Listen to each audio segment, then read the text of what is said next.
Hello and good evening, or good afternoon, depending on what time you're watching this. Nice to see everyone. We're here from DJ NTV. My name's John, Boston John, and this is the Record Roundup. Yay! Yay! We've got a Yay! illustrious panel with us here today, but first we'd like to say thank you to our sponsor, DJ Event Planner.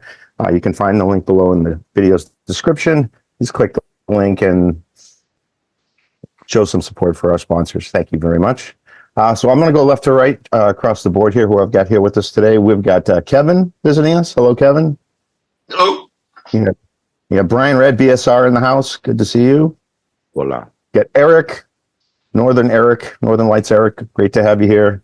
DJ J out of Cali. Good to see you, sir. Hey, what's going on? Then specialist is Bill Diorio, Sound City, How are you? Boston. Good to see you. Tom, I don't know if you're playing, but it's nice to have you here. We're talking records, so if you have a record for us, we will call you. And we got Brian K. spectating. So thank you to everybody for being here. Normally what we do is we mention songs or artists that we think deserve a little shine, a little spotlight. Some groups you might know, some you might not know.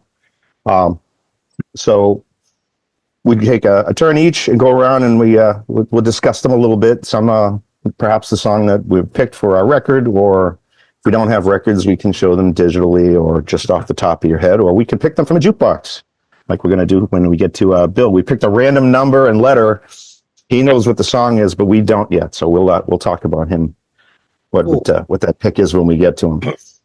I'm going to lead things off. I did have a picture sleeve of this, but I don't know what I did with it. So I'm sadly just going to have to show you the Motown sleeve. The group is DeBarge, and the track is Rhythm of the Night. Nice. Okay. I like DeBarge. Did a little digging into DeBarge.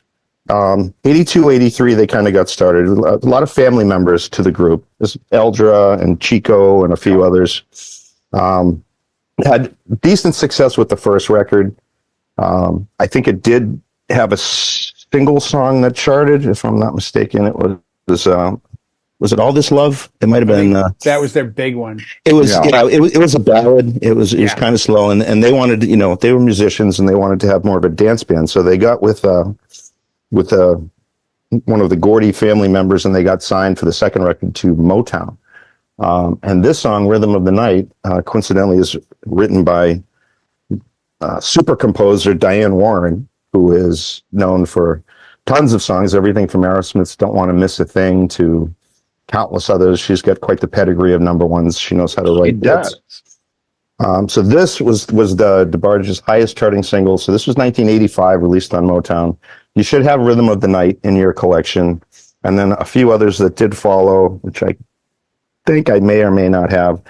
Time Will Reveal came later. Love in a Special Way, and then That was my jam. Love in a Special Way was great. That's what got them noticed and Luther Vandross took them on tour and made them his opening act. Was that like their first big one? Was like 82, 83, something like that? There's all this was right around 83. Rhythm of the Night was Barry Gordy had a movie in production called The Last Dragon, which had ended up on the soundtrack, and that really just skyrocketed the band. Now, if for anyone that follows along on Facebook, a lot of us have charts and countdowns, and we can see the printed Billboard charts. And if you can see a composer, title artist, and I see the name DeBarge show up in a lot of music. So I don't know which of the family, but it would be songs that's not necessarily DeBarge songs. And they had Who's Holding Donna Now, which is another kind of a slow one. But I'm going to look a little further, and maybe we'll talk about it as far as how they got involved with writing for Janet Jackson. One of them was married to Janet Jackson briefly, but it got annulled. So that's my pick of the week. If you should know the song, chances are you have the song, but if you're not playing the song, it lands right around 117, 118 beats. It's a good mix, and it's pretty happy, dancey. Yeah, it's very mainstream. Everybody knows it. It's got Who was alive. it sounds very 80s. It sounds like the Jets. It sounds like the bands of Mercury, like the poppy bands. But, anybody got anything on DeBarge they want to share? It was sampled quite a bit for a lot of newer music. It's been in as well. Yeah. As samples. I like DeBarge. I like their ballads more than their dance tracks. Did they do that track? I Like It. Was that DeBarge? That was listed as one of their first first singles. All This Love I was like amazing, that. but they had another ballad like All This Love Me in a Love Special was Way or really whatever? good. Yes. Love in a Special Way. Really That's a good. nice one, It's too. part of the slow jam collection of that with Force MD's Tender Love and Yeah. Jam Dawn, I Die for Close on You. D's, I haven't heard that in a long time. Yeah. When I do my 80s, 90s slow jam, DeBarge hits that list. And I think it was a smart move from Motown because they were getting away from, the Supremes had petered out and all the Motown, 50s, 60s bands. I mean, they still had Stevie Wonder on the label. And, the Jackson 5 initially were there. It was a modernization of the label. It's like, we want some young artists, some fresh talent. We want to, continue trying to sell records to the younger people, because the older people already bought all those 45s. So that's the pick for me. That's DeBarge. So we're going to go to Kevin and see what you've got for Record Roundup this week. I'm present. All Take it right, away. can you hear me fine? Yeah, we hear you okay. All right. All right. I switched my webcam. I just wanted to make sure everything I look as great as I've always looked. You look fabulous. How much is the ransom? This webcam said it would make me look 200 pounds lighter and smaller. So is it doing it? I would get another It's one. Okay. attempting. All right. I'll first give you a little snippet of the song. It's a 86 song. It was their debut album. And they were a British pop band. I don't know that he might have played it the other night during his new wave section. I might have. You can sing us the words, but please don't play us the song because then they will take our video down on YouTube. No, I'm not going to. Okay. The song is called Heart and Soul by Tapao. Huh? Okay. Oh, yeah. It's a song I always liked. It had a nice melody to it, a nice groove, and I have on occasion played it during the cocktail and dinner time.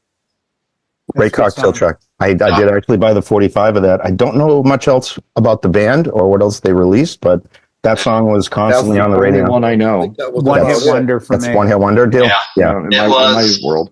reached number 4 in the Billboard Hot 100 and the UK singles. Also, just read that they have a YouTube video, and there's 2 different versions of it on YouTube. And in 2021, the Insane Clown Posse Nice. released a cover of that on their 2021 album. You know you've made it when the Insane Clown Posse covers. Yeah, it. when they pick you up for a cover. That's Yeah. right. So And Violent J I and don't have Shaggy. the artwork. It's just one of those songs. I might have it as a 45. I don't know, or a single. It's just when it come out. That was during my college days, and it was just one that I always had I just enjoyed that song.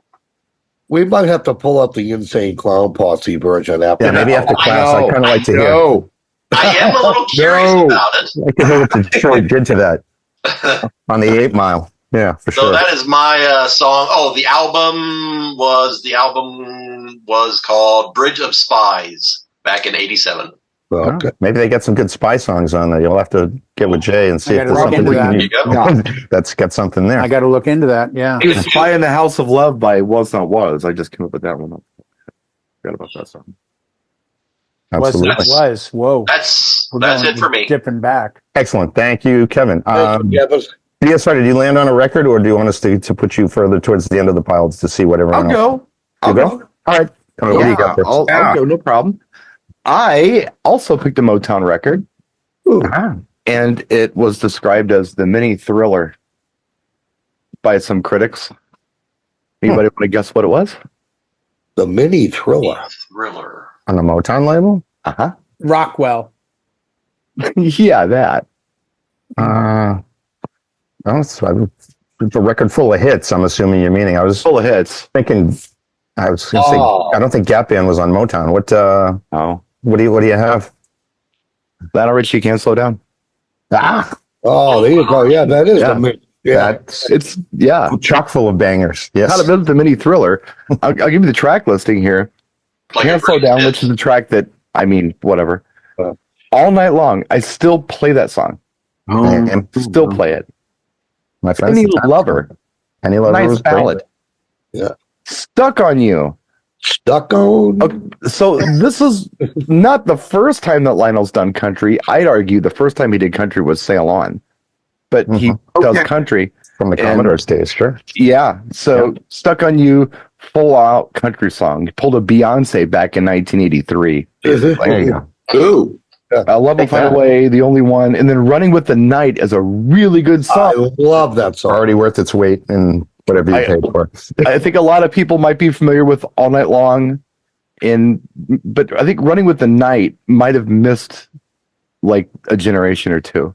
So check that song out anyway. That's a nice song. That is That's a a great song. great song.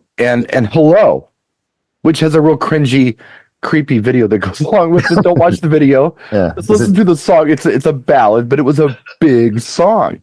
Is it Mia looking Have you for? Or ever is it, seen the video of the making of We Are the World and how instrumental Lionel Richie was in that? I'm sure I haven't seen that yet, but I've heard about it. I'd like to see Yeah, it. it's worth You watching. should. It's Yeah. It is Gotta a watch worth it. a watch. Yes. He literally is the guy that takes all the egos in the room and chills them out. Like he is, they is have it cooler?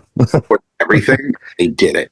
Well, I mean, he had the experience at the time. He'd been working with Commodores for probably 10 years and gone solo and, managed all that mess. But He actually he taped a sign to the door when they walked in. All of them, leave your ego, check your ego at the door. and that was Lionel. That's Lionel Richie. Yeah. Very much like that. Lionel was an interesting cat. I mean, I remember him from the Commodores, and then I remember hearing he did the duet with Diana Ross, Endless Love. Mhm. Then all of a sudden he does a solo album with You Are, and there's a couple really good tracks on that one. And it was good. But then this came out, and it's like, whoa, wait a minute. This guy's all right. I mean, he's incredibly relevant as a solo artist, and he's a really good writer. He's a really good composer, and he's a really good arranger. Yeah. Yeah. And for being one of the many voices of the Commodores, he's really the only one who did anything after. Right. Yeah. I mean, version of the band. the biggest Commodore song, the chart topping Commodore song, did the best out of any Commodore song was Night Shift, which came out after Lionel, which is kind of funny. And it was He was gone by that tribute to point. Marvin And that was- Gaye, Yes. and that song blew up, and it's all right. And Jackie Wilson, it's like a farewell to all the Motown stars that have gone. Yeah, but it was Jackie right Wilson, after man. right after Marvin Gaye was killed. They did that track, but I never really, I don't know, that wasn't my jam. But what Lionel did, I thought was really good, and it just kept getting better and better. I didn't like the follow up to this. I feel like he peaked here. A lot of people liked it. It did well. The dancing on the ceiling and all that. Dancing on the Ceiling was okay.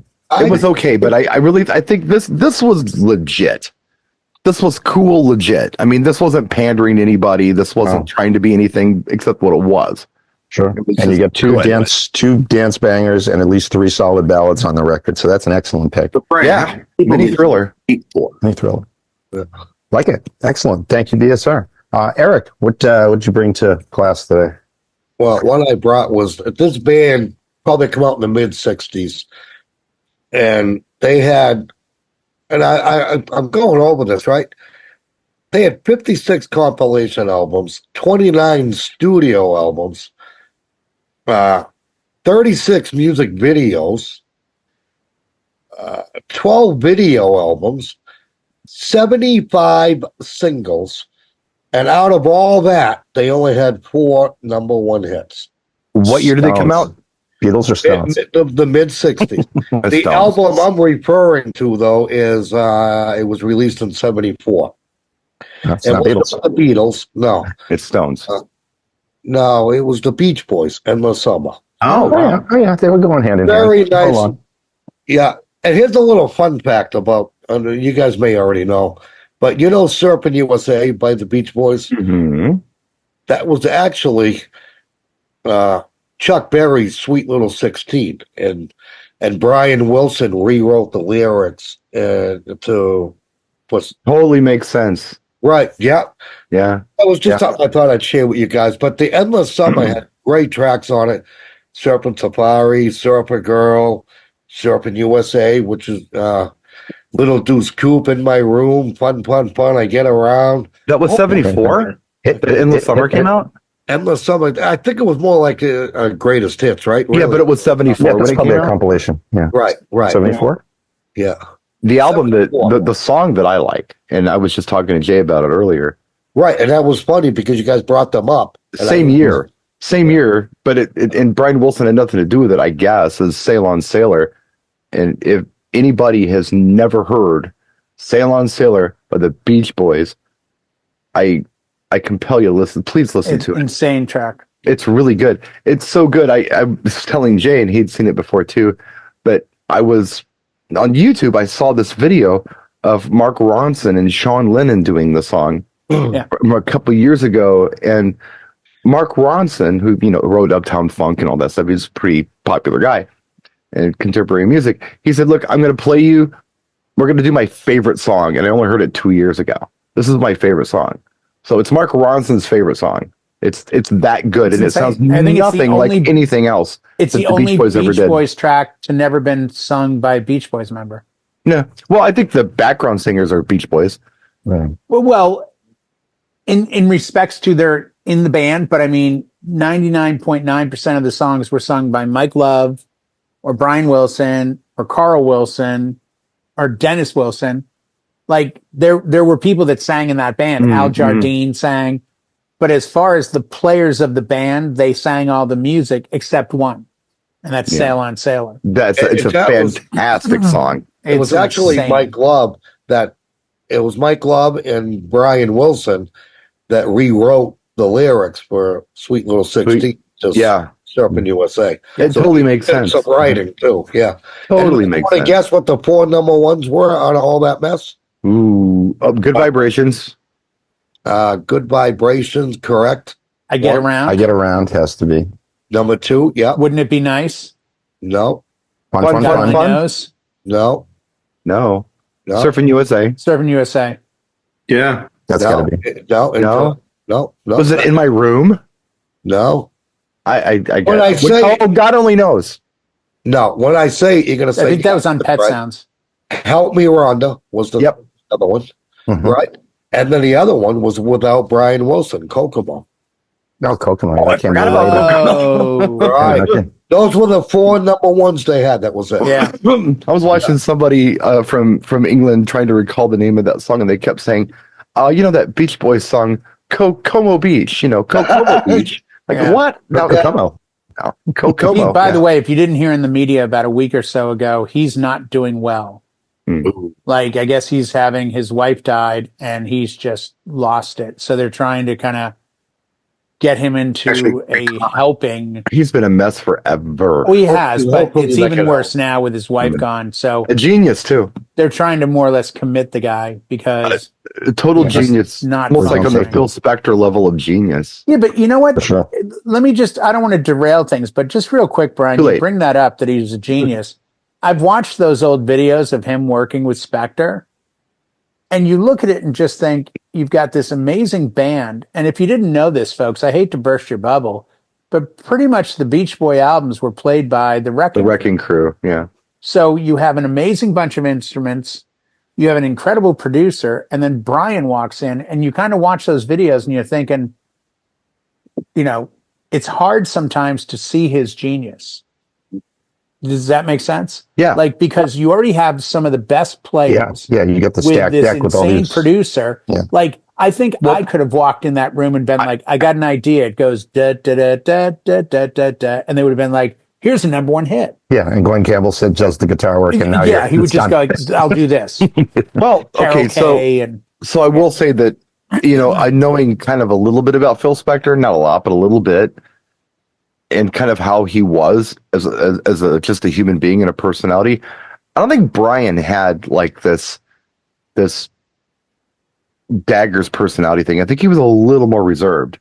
Oh, a lot more reserved. So, I mean, as far as a human being goes, he wasn't boastful. He wasn't aggressive. He wasn't that guy. Now, did he throw fits and stuff? Of course, but just as somebody trying to get things done, he wasn't Phil Spector, who was kind of like a psychopath. Yeah, psychopath. Yeah, basically. Murderer. Yeah, he was not Phil. That too. Murder. Yeah. Crazy, but in a different way. Yeah, just a little quiet. It's the quiet ones you got to watch, and that was Frank Wilson. Yeah, still watch those loud SOBs too. Yeah, while you're at it, just quiet. Watch the quiet ones. Super good pick, Eric, for Beach Boys, and then a little bit of trivia that came along with it. Yes, fun fact. Absolutely. Jay, would you like to give us your Well, pick? I'm actually going to pay a little homage to our friend in Milwaukee in the basement. Ooh. Yeah. Yeah, he brought up a track that reminded me, I got to get that track from my Saturday night gig. And then I realized I actually like a bunch of the songs in this, and I think it's a good example of her work and the diversity of her work, because it's the album that has the closest track that if you change the artist name to My Life with Thrill Kill Cult, you could sell the track Secret Garden. And the album is Erotica by Madonna, because the track that Brian gave me was Deeper and You Deeper. need a visual? Is an get you insane song. He just happens to have it handy Happens to him. and Of course cleanly he does. alphabetized. Yes. But like, the big bangers on this would be Erotica, which is a good track. It's kind of a little low key. It's a little bit off her Justify, in my opinion. It's Came got later? that Justify My Love. Mid That's the album. mid 90s or later. Justify My This Love is not on Erotica. 92. Justify My Love is not on Erotica. No. I said Yeah, that Erotica was early. reminds me of the vibe from Justify My Love. Yeah, that was so she did the Immaculate Collection, and that was kind of the collective hits of everything she'd done Yes. up until then, with the addition of Rescue Me and Justify My Love, Right. written by supposedly Lenny Kravitz using an Ingrid Chavez poem and a Public Enemy drum beat. Drum beat out of the Black Planet. After that, she did this. Right. So this But is to Erotica me, and Deeper and Deeper. If you liked Justify My Love, you'll slide in easily to Erotica, the song. Okay. Deeper and Yeah. Deeper is a great dance track. Oh, I love that track. Yeah. There's a track on the album called Secret Garden that if you put it on a My Life with Thrill Kill Cult album, you wouldn't say this isn't My Life with Thrill Kill, because it's very that kind of Electro industrial, indie? Okay. electric. Yeah, it's kind of crazy. There's a track Bad Girl that's really good. Yeah, it's a very I would It's describe it as a all very over New the York map. album. Oh, Yeah. there it is. Yes. Yeah, it's all over the map as far as music goes. Yeah. Because if you hear Deeper and Deeper, there's really nothing else on the album to me that sounds like Deeper and Deeper. No. No. Like every track is almost like its own little thing. Yeah. Whereas a lot of albums have a theme or Mhm. a cohesiveness. This album is genuinely like every track is new and exciting, because it's like, oh shit, this is still the same album. Well, this is like Madonna 90s. This was a brand new thing. This was and not it's what we were 14 used to. tracks. No. It's a big album. It is. There's It's, a lot double on it. album. Yeah. Yeah. Would you call So it that's- experimental? Was she just trying a bunch of different things to see where she landed? Because coming off Justify, that was kind of a Remember, she also pissed off the Catholic Church. Well, that was was two for- albums previous. Yeah. Yes. That was like a prayer. He's had that So, one. I mean, but she pissed everybody off in the 80s. That's what she did. But she That's was more about- still kind of in that, I'm going to be different, but I'm also going to do good work. Mm. Like she hadn't bought into anything yet. She hadn't decided to kind of toe the line. So No. I just think if you drop the needle on this and went track to track to track, you'd probably walk away surprised of some of the songs on it. I mean, just this is how it's The described. back cover visual is always a little different. Yeah, this Yeah. is how it's actually described: pop, dance pop, hip hop, deep house, and R&B, and that's Yeah. pretty accurate. Madonna's kind of And I'd add industrial, I'd add Yeah. artsy, I'd add yeah, Like, she had a lot going on this like record. that cinema type music. I can't think of a better description, but songs you hear and go, "Oh, this is from a French film." Yeah. That kind of vibe. Yes, she's really it's a good piece of work. It really Yeah. is. She's an artist It's on that album. Yeah, she is. That's She's a not great really way to pandering describe to anybody at this point. No, she is 100% artist on that album. She's all over the map. But yeah, check out Erotica. I'll be playing Deeper and Deeper this weekend at my James Bond theme because I Okay. forgot about it, and Brian luckily reminded me. So Well, it's actually Beautiful Stranger is the one that's. I'm still playing. Yeah, that's from the Austin Powers. because I don't want to be wrong. It's Just okay. saying. Well, didn't we You can talk include that about one, Deeper too. and Deeper too, though? No. I thought we did. No, Beautiful Wow. Stranger was her song for Austin Powers too. Right, but It's I okay, played Jay. Deeper and Deeper when I did the Hillcrest gigs. That was in a rotation. Mhm. And the good song. boys always responded well to Deeper and Deeper. It's a good track. Mhm. It's a good album. You should definitely check it out. Definitely check it out. you'd So like for the it. Madonna fans that are only, that think she's just Borderline and Lucky Star, there's a lot more to unwrap. Yeah, this is a No, no, departure. no. If you're into Borderline and Lucky, yeah, this is a departure. I was waiting Very for different. John's kind of dad's joke. Yeah, Madonna's kind of borderline, but she is a lucky star, you know. Doesn't like this thing.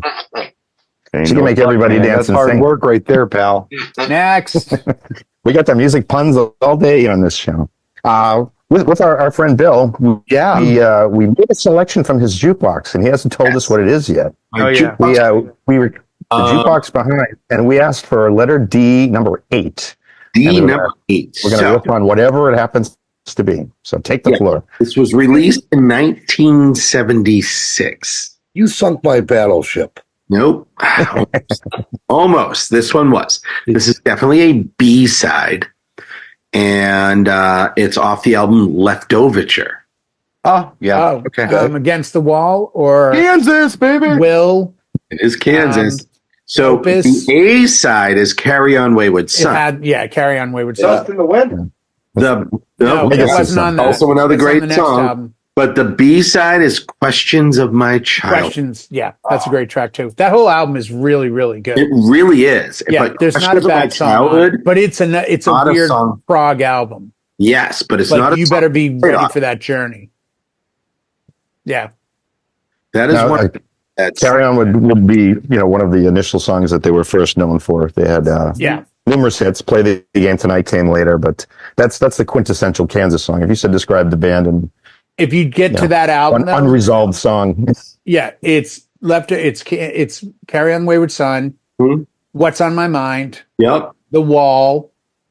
There's an Opus section, and then there's another one where Steve Walsh, the lead singer, has a high run on a track, and it's the dun dun. It's the piano one that starts piano. I can't remember the name of it. I'll look it up. Oh, that's And it's on Leftoverture, and it is Yes. just shockingly good. But if you like prog rock, yeah, there is not a bad song on I that will album. say though, that's probably one of the most harmonic bands vocally that you. And it was 3 singers. yeah. 4 singers: the drummer, Steve Walsh, the singer, the violinist, and a keyboardist. It was only those Yes. 4, I think, singing. Hmm.